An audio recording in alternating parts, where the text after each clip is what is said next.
Alors vous avez un concept un peu comme Motif Investing, comme Lenny va le faire, ce sont les villages. Les villages, il y en a 26 qui existent, on le voit à l'écran, et on peut investir, donc là on comprend assez facilement, on n'a pas besoin d'être un champion de la biotech, on veut investir sur les biotech, on va investir sur l'eau, on va investir sur l'immobilier monde en direct, comme ça, il y a tout un tas de villages USA diversifiés, donc avec des jolies photos, on sait où on va finalement. Ce que je voudrais savoir, c'est effectivement comment ça fonctionne pratiquement, c'est-à-dire que là, on a un mandat de gestion, comment ça fait? Si j'ai envie par exemple de faire USA diversifié, je vois qu'il y a c'est un profil que vous déterminez comme prudent avec une performance de 13,9% qui paraît astronomique à l'heure des fonds en euros qui vont plafonner à 2%. Vous conseillez aussi le cadre fiscal dans l'assurance vie avec l'indice de risque qui paraît pas très élevé, 2 sur 10. Pratiquement, comment je fais si ce village m'intéresse, si moi justement j'ai envie d'investir ou de panacher certaines thématiques? Alors, si vous me permettez, je réponds en 2 temps. Premier temps, l'objectif de ce site, c'est de créer une communauté. Donc, on a comme objectif de créer des échanges au sein des villages. Les gens peuvent dialoguer, bien entendu.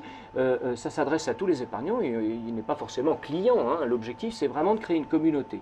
Et petit à petit, on a travaillé sur des éléments pédagogiques. Ce que nous souhaitons, c'est que le client, pour la première fois, moi qui suis depuis 20 ans dans l'épargne, c'était une chose que j'avais à cœur, pour la première fois, on va dire à l'épargnant, prenez votre temps. Prenez votre temps de comprendre ce qui se passe. Et l'objectif est d'apporter petit à petit des éléments à l'épargnant qui va associer, comme je vous le disais tout à l'heure, un projet. Je veux m'acheter une voiture, je veux une maison de campagne, je veux préparer ma retraite puisque c'est un des... Donc je fais le lien finalement avec ce qui m'intéresse moi et mon investissement. Exactement. Et donc, une fois que j'aurai identifié un projet qui m'intéresse, tiens, dans 8 ans, il faut que je m'occupe de l'étude de mes enfants, eh bien, à ce moment-là, on va aller choisir une thématique.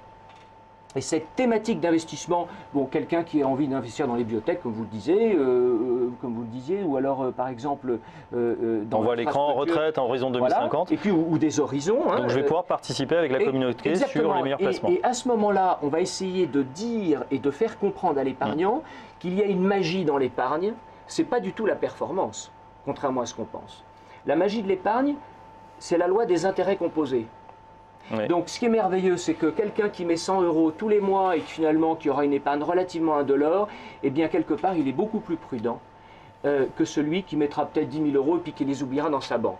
Ça dépend après sur quoi on investit, évidemment. Exactement. Et la deuxième partie de votre question, eh bien une fois qu'il a associé un projet, un thème, comme on vient de le voir, et un risque, puisque ça c'est ça qui est très important, on peut en reparler tout à l'heure avec Amaury, il faut absolument que les Français comprennent qu'aujourd'hui le zéro risque n'existe pas. Donc il faut connaître son risque, quel est le risque que je suis capable d'accepter et de l'associer à son projet à une thématique. À partir du moment où il pose un acte qui a clairement identifié ces 3 éléments, il est prêt à poser un acte d'investissement et d'épargne. Et c'est pour cette raison que concrètement, la deuxième partie du site, il pourra rentrer et souscrire dans un de ces villages au moyen des enveloppes fiscales classiques, PEA, compte titre et assurance vie.